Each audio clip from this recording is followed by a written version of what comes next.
Hi. Hi, by the way. Hi. Hi. Irene. Ska vi ta Irene? Irene. Ska jag komma? Bihile. Channel. Ana video siang ki pathu kan sei ke win. Welcome back ka hin ball win. Tu na hi kum ni langpi hi hum ki ngai to ki ball do thei do. Desktop is assemble balling hin ki gal jinga ki ball do thei do hi. Tu lai ta hi Amazon to Flipkart na offer a hoi ji hin til hoi nia ne ka chokol ne le tu hin ong thum kim tai tu hi unboxing hang in bol do hi pi le unboxing an ve hitin tu hi unboxing bol do hi tai ji pe tin chulanga khun til ho ko unboxing bol ko na te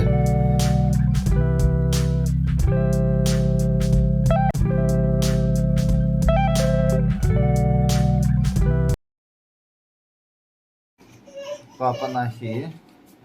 light man do tai light mangutin light on up nè chỉ có mầm to chưa tu hình chỉ hi Flipkart na phải hình bộ song hơi thâu in chỉ Flipkart na hình chỉ hi But thilo chu nu yai koi la kha na open phan na boya. Space. follow the song Hello pina. unbox phone nga chu lai tin tin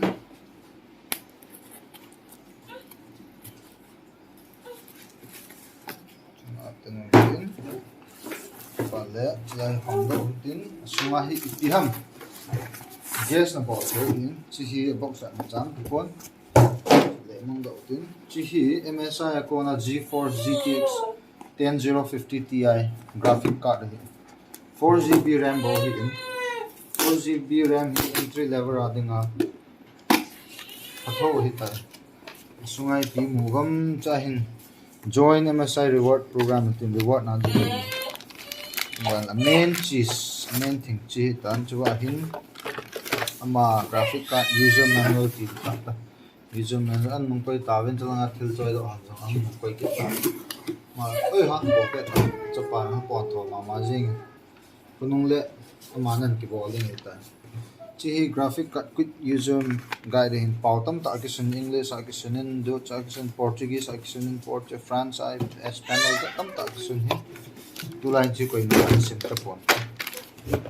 je het pat le sim ha sim le se na hi wangen safety ani ngam sim chai te ngai na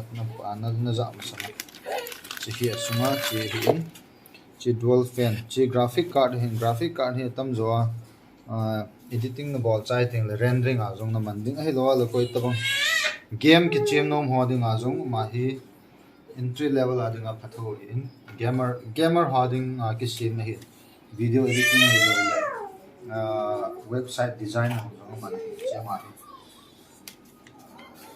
display ading a hoi ni ding jong hi processor na na ding jong ki mai ke hom ka head be se hin chi first time in my life to desktop assemble the ball go kumzat hum kha za se ma bun kumzat kha hi saving hum ki ball hum ki cho hi chi chu an koi pan tin chi unbox ball an nung sumutin chi koi na ka chapan le chai le kha nung ko nga choi ki ta chulanga ka chanu jong khot oiling ke sa ala sa pan jong oiling ke sa kya ball lai ta hi Irene. Hey. Nó giống đúng không? Đâu giống.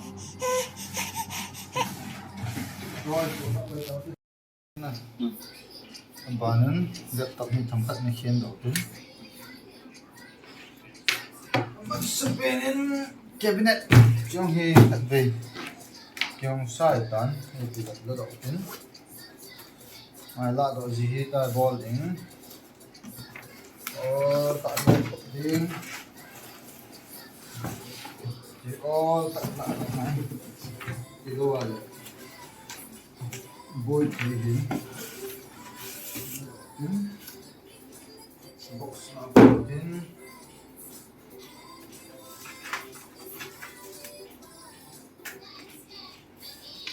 here mai long hi and chicken to long hi bun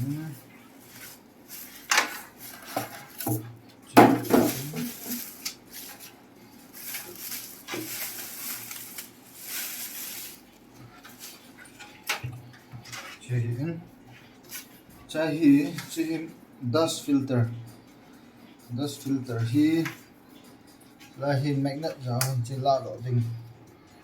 na su thieng chi na su na cái su thieng gì gì được ngay chai RGB fan như giáo viên ban le chỉ nên bị lệ ta screw ngay luôn chỉ hi anh long là có thể này chỉ nông là chỉ ho graphic card nên hệ tiếng chỉ ho lại khả năng lạ đó nên hệ bộ đây là motherboard na port không độ đến chú hiện đừng hệ thì chú là chỉ là hệ chỉ là hệ hai à chỉ là hệ độ đi hệ là đó chỉ là bon wiring hoặc là bon không có số cái chỉ là wiring không được cho nên tôi tin N Sport hi khẩu lôi hi N Sport na con này hi N Sport mình tâm ta giống này vàng mình tâm vệ sẽ không sự effort rồi vệ này đó hi gì chứ nó support nó ra là bàn anh ball và bàn anh chào sang ngã hồi hay những ball ở đây chỉ là transparent hình loại đồ dùng này sẽ thì lần tôi đâu tiếng lệ cho transparent fan ni chỉ là extra fan nó bàn thế nó là fan nó bàn thế tại chỉ là khát ông xã hình chứ là khát kuma stock mai fan của mình chỉ nó phải gọi cái đầu tiên chỉ cabinet hiện chỉ là nó cái đầu tiên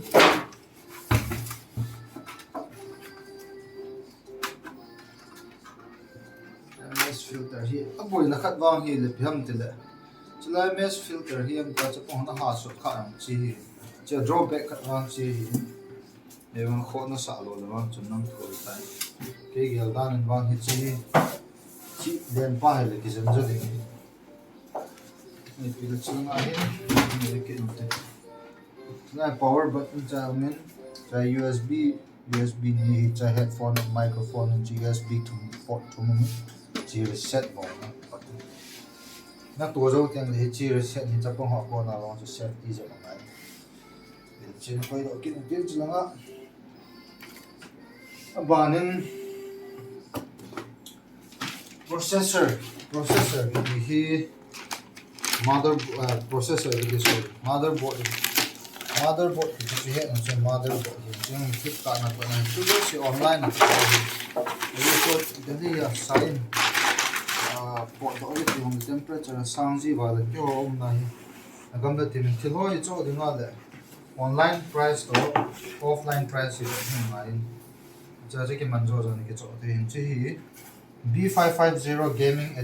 edge wifi cái nó mà wifi nó thì ta là số mà inbuilt thì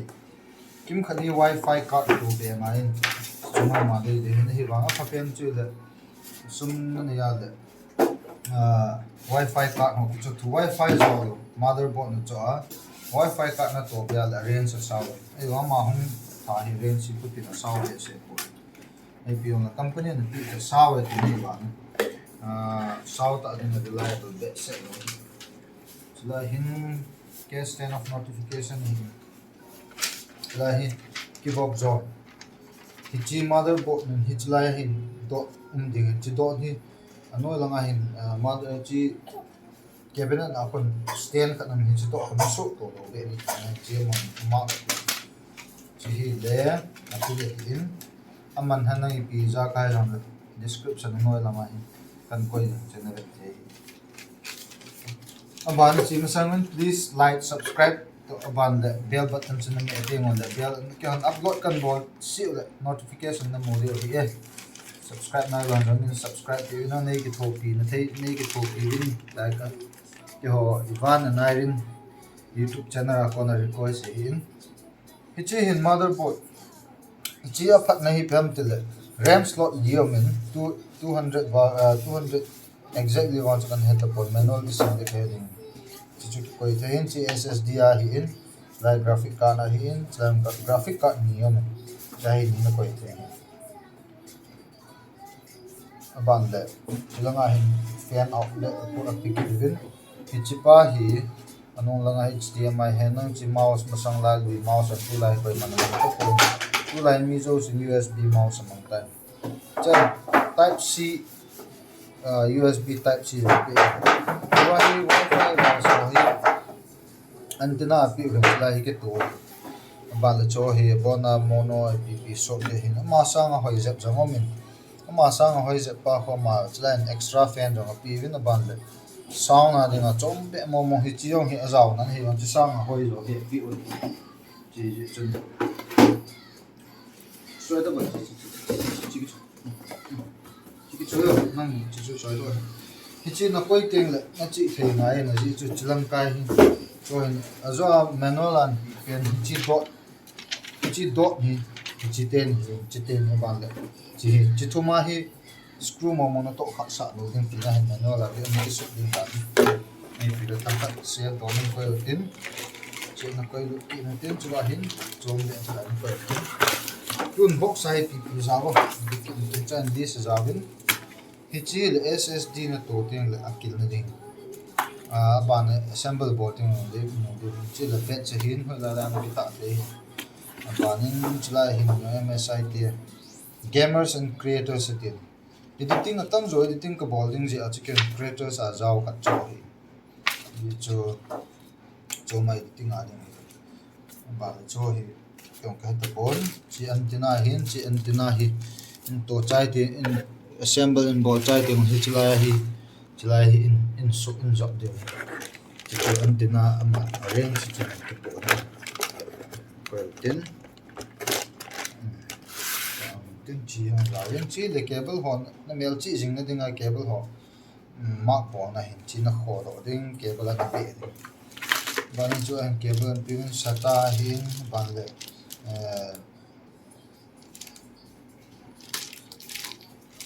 memory achoma pi ti ta pe hin zo len se thim be se do hi jing first time assemble ki ball go hin result i hong ti de mang kha phone in to chai te mo test and ball in pha le che pi ti ko ta bang ke ta bang nang ma experience nang ki ha nei di lo han tu la YouTube ma za za tam ta fi ta ki YouTube ma ko na na all ga na ball the hi na ko ki mutin tu hin ba nin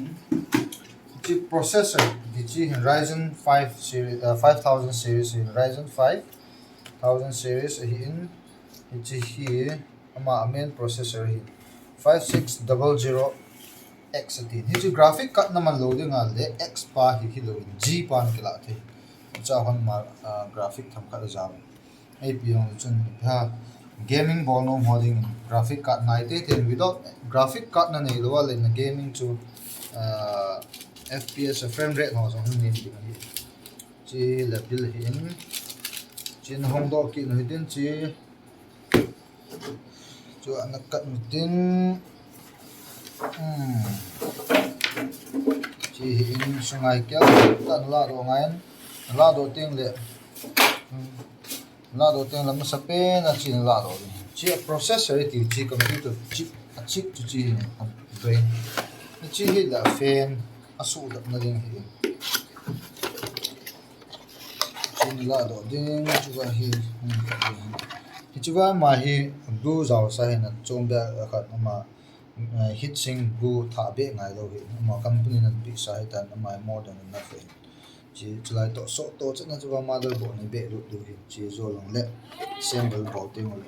ni de ki na tin na koi tiang jong le chi na chi the ma ngai na ji chu na chi the lo hi chi thil nen na me lo le pe ma na be kha ka si chu blue boy te blue boy le kha room cho ngai hong ngai chi te cho ngai chunga chapa ho ta bang mo ho ta bang leng hi chu ho hi na ball na sanga na to kha sa lo ne moi danger na si pha he po tung vele chu cabinet jong hoi tho en ga chapa chunga wa le le hin ding le hồi đó là thôm đang biếng khát tiền gì chỉ anh nông coi tin chạy user manual tấm tấm cho thì sim thắt set loading please rate important cái tiền cho sim thắt set loading cho họ còn là dùng knowledge rằng còn năng là đó ai mi ho computer thiệt ta dùng nó admin suggestion nó cái ngay cho mà gì chơi computer digital sang trong cái này lâu ai vàng cho live à cho đâm khát bé cho ball ngay gì à cho ball khát lo dùng cả ball này ta em risk cái là cái ball hi em ta risk là nằm lâu vào lại team khát nó cần sala nó ball cho phải này vàng cái try cái ball cái go hin chỉ chân finger cross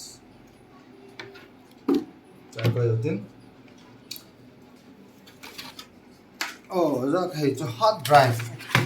drive hi case kan hold oi tan je check ngai na a parcel hung na chu thok check chu de ke de rum chu chu asuma ki la ki check lo wa chu risky ya chu na bol reading na la hard drive my memory na store na ni chi ke in si ge na ka choi a hoi chu WD in Western Digital WD green ko hoi ai wa na mana tam ji tin tu tu wa denga ya thiem lo denga chu man tam ta ga cha to sa to lo sang a chu chi tam khat ke man jap 2 TB hin offer hoi ja chu ka cho hi chin bo na thil jo si chin an store na hi ta chu he jong he de hi in na banan chin hong do ki tin chi hi pi ta mong tha hai na bio tin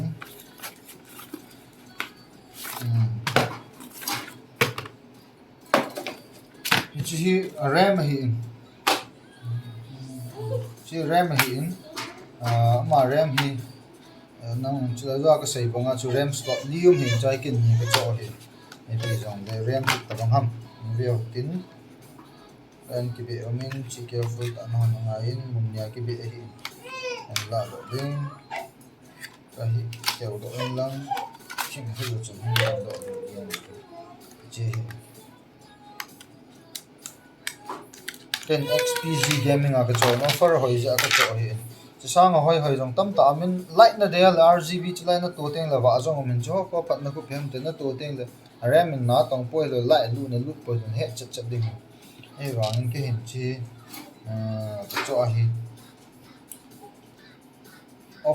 offer ka ha ba in ke offer a hoi ja chu ka la hi chi kha jong hi jong hi jong la kho phone để cho thắc chặt hình chứ ta bằng chặt mà chỉ bộ phát dòng không sợ chặt mình tên con này còn leo những cái bằng hết tin là quay gì chỉ là quay cái mà này cho hết sử dụng tán hết chỉ hi là SSD cái tin mà sang cái hết khi lâu là mà sang những chuyện desktop SSD giàu bây giờ tôi laptop tháo ra sang SSD cái hết thì chỉ SSD mà nó tổ pen chơi đấy asu gang hin ji cha ma hin program se he ma hin store the program bo store na man the ai wa na ngin tam ne ya de program store na man the ba le memory a hard drive he la na man chung ko ki tin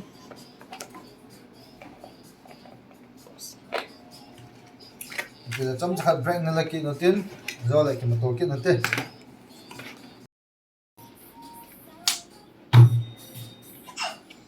và nên chỉ làm giờ từng trong không tàu cái tiền tiền là chỉ là cái cái tao bằng unbox nó ball dính đi vào là unbox ball nó chăm neo ham là reserve that cái này chỉ mai cái ball cái nút thôi coi nào cái ball sắp phát đi tiền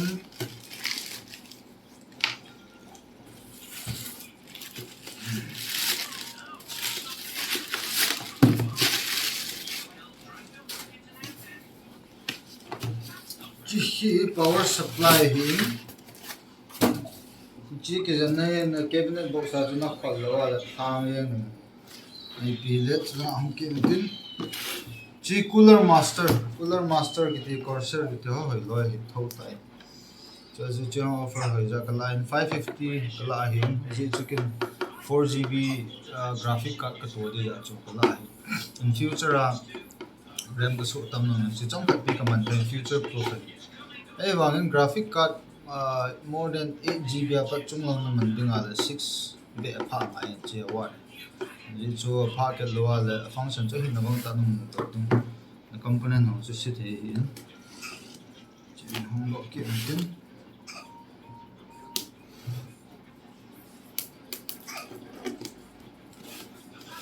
Till ta hon no ma no man ta ko ma a bo ke I'm sorry. Boom. Ini laptop ni selama ni kau izat mungkin.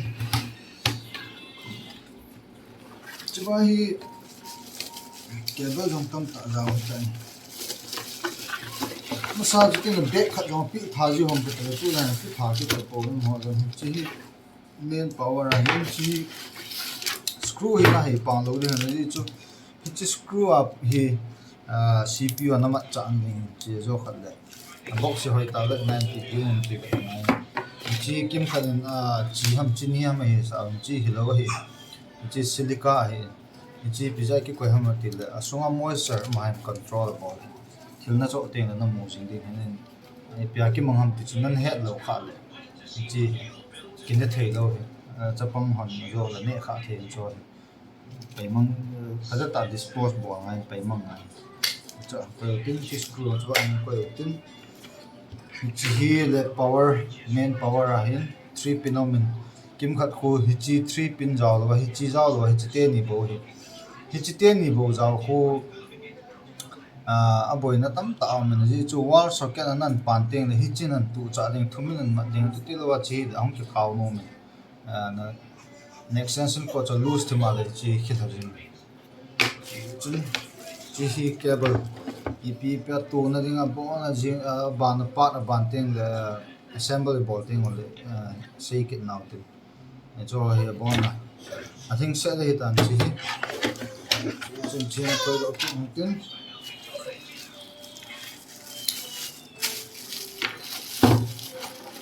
ban ma ma khum na nong khum tin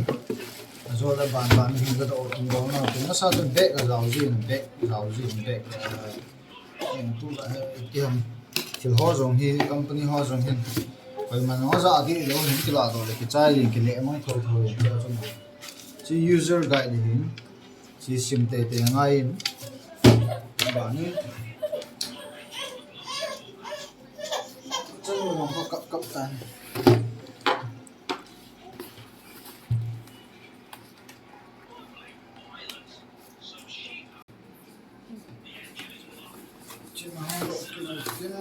This is RGB fan.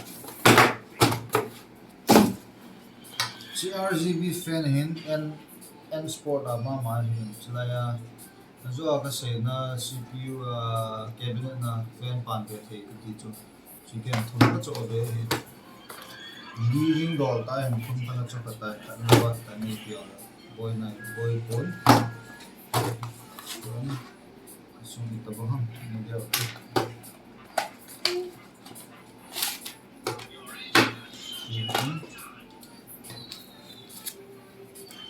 ama hi RGB fan hi tu la RGB fan tam tam ta nei wa ma hi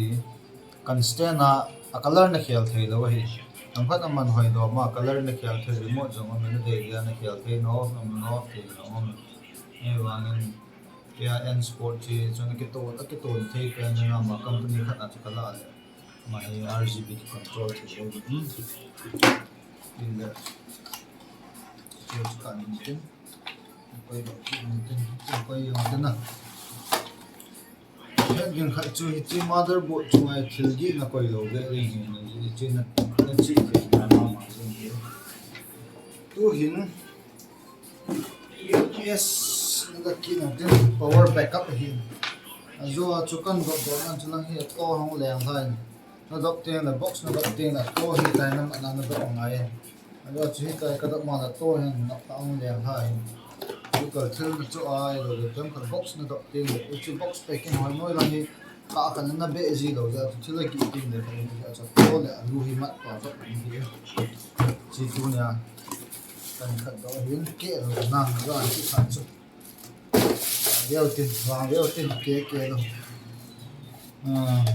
mà vàng thì còn giờ sẽ mua kệ thì lấy bốn này mà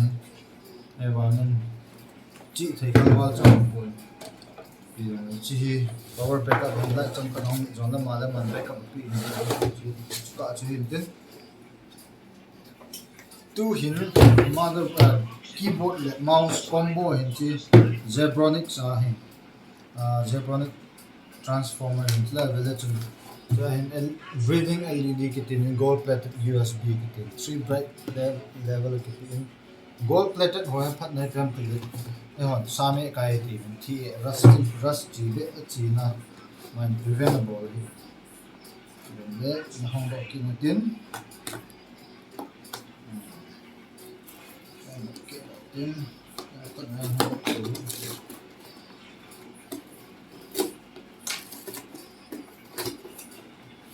nó đầu tiên mà hiện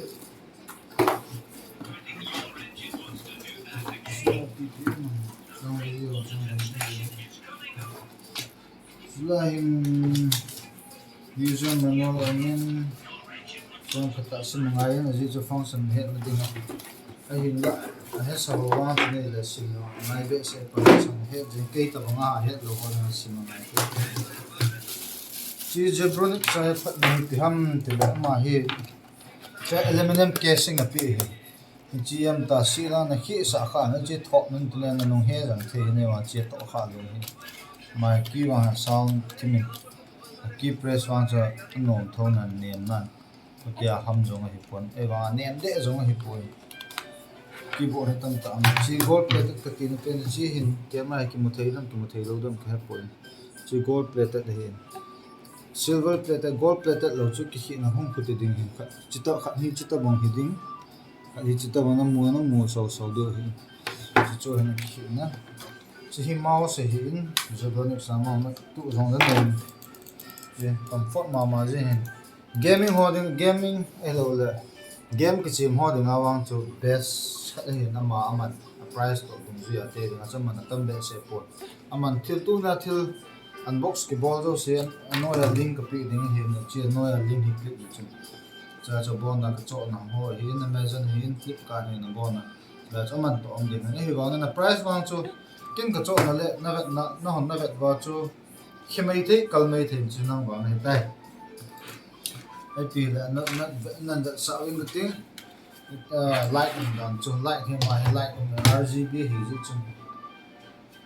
tự on tiếng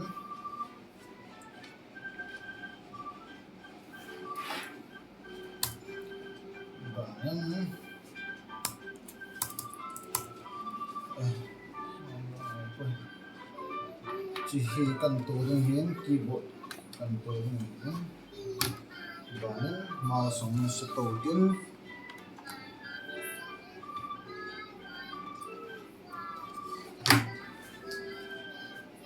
sang hào tin mà phát này hiểu quý hiểu anh đang có về chân nylon này là plastic thì đó ha nylon thì đó rubber thì đó ha nó chỉ có tổ mà hiểu ấy vào nên cho có phật biểu thì tiếng là gầm đất để sẽ âm hồi bôi nó tắm tạ bôi nó trang tâm tạ âm gì ấy vào nên chia phát này phân từ là thì cái ta cho fabric nó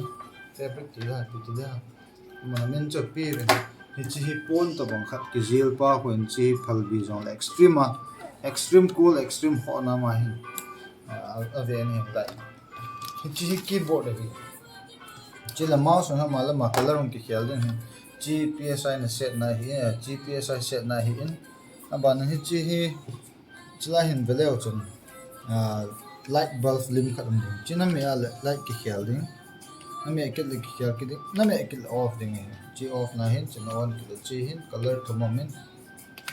chi off color cut color ni color to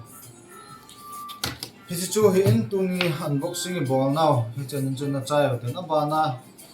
part here ban ki continue pe le video sao ba le hin sao ba pe le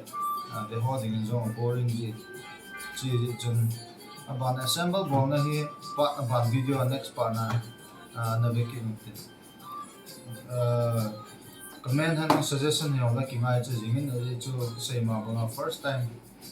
ita ka ball kha jong hi po ahin la na ka ve chu ki try mo han ta ka try hi assemble in ball try thing on it ong ba cha final result na ve ai pi la unboxing ball chu hi chan hi tai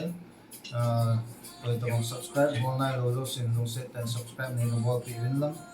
บ้าน share ในบอลตีวินลัง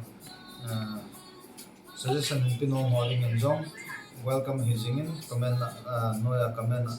suggestion ในพี่ในพี่ที่เดียวนี้ suggestion หอยกี่ง่ายจะมาจริงๆโลกนี้ขลังโลกเฮล่า suggestion หอยนี่พี่ดีเป็นทีมสิ่งนี้unboxing บอลช่วยจันนั่นใจเอาที่บ้านป้านะassemble ball na ani ki mo to ta assemble ball to pa choi PTM review ball na to cha aban video na ki ta te